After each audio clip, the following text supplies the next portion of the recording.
আসসালামু আলাইকুম গাইস। আজকে এই যে তারগুলো ড্রেসিং করবো।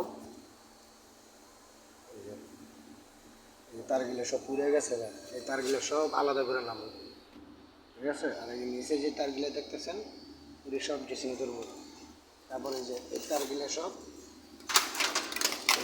এই তিনটা বেকার ফালাই দেবো, এই তিনটা বেকার ফালাই দিয়ে নতুন করে বেকার বসাই দেবো।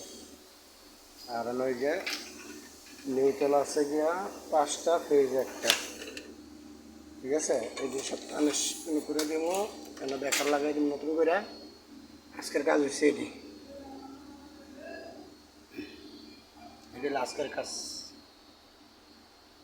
ঠিক আছে। সব কিছু আমরা চেঞ্জ করে কাজ আছে, প্রচুর কাজ আছে ভাই। আস্তে আস্তে সব দেখাবো, যদি পারি পুরা দেখাই দিব।